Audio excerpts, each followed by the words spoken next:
guys, no? Welcome to my YouTube channel, no? This is Kuya Potpot Vlog. At pagpasensahin nyo na ako kung madilim ang ating background dahil wala po nag-brown out po dito, no? Sa ating lugar, no? At siyempre, no, ay meron na naman tayo isang reaction video. Ito yung patungkol kay Derek Nuelsa, no?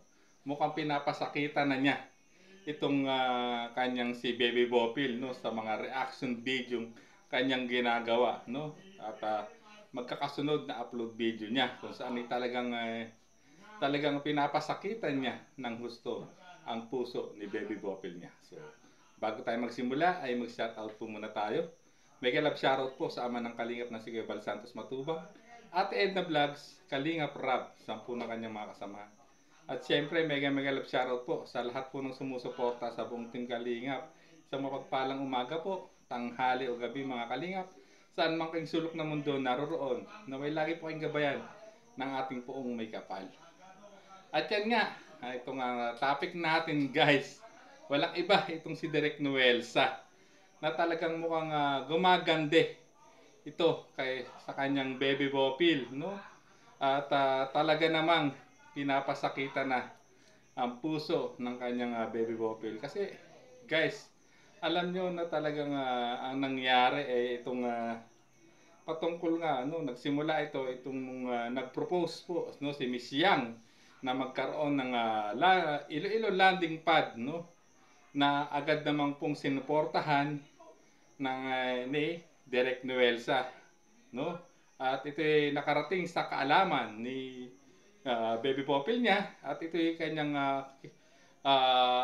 hindi inayunan, ika nga, at maraming naging paliwanag o rekonsiderasyon kung bakit ito'y kanyang tinutulan itong planong Iloilo landing pad, no, na kung saan ito nga ay proposed plan ni Miss Yang, no, na nabanggit kay Kuya Bal, na sinuportahan ni Derek Nuelsa, ngunit nga ayun nga nangyari, hindi natuloy.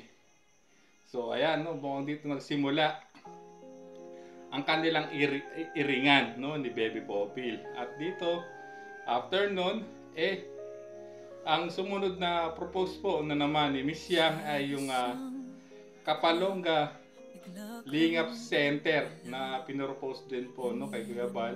Sinuportahan na naman ni Derek Nuelsa. At yun nga, nakarating na naman sa kaalaman ng kanyang Baby Bopil,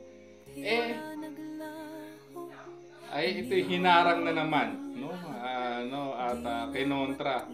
At yun nga, no, ay talagang naging dito na, no, naging matindi ang kanilang iringan, no. Mukhang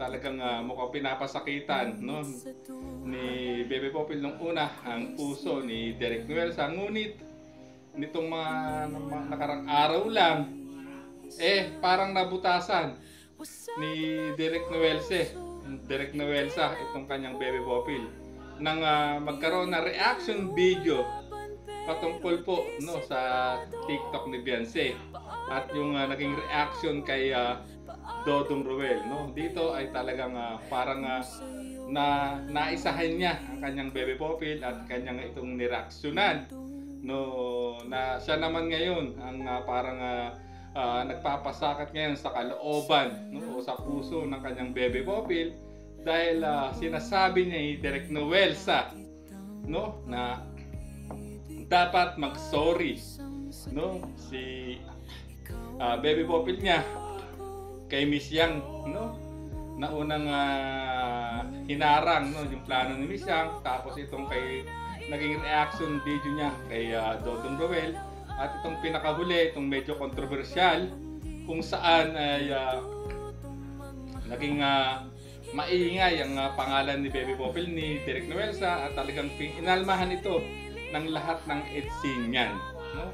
At ito ay yun nga po, ginawa ng ni Derek Nuelsa ng isang reaction video, no, na sasabing dapat mag-sorry na itong si Baby Bopil doon sa tatlo, no, kay Yangmi, kay Ruel at Malalag at kay Beyonce. At ngayon sinasabi niya dapat rin daw na mag-sorry sa kanya si Baby Bopil dahil sa mga pangaharang di umano ni Baby Popil sa mga proposed plan na dapat ay natuloy, no? Tulad ng Iloilo landing pad or nung Kapalonga Lingap Center.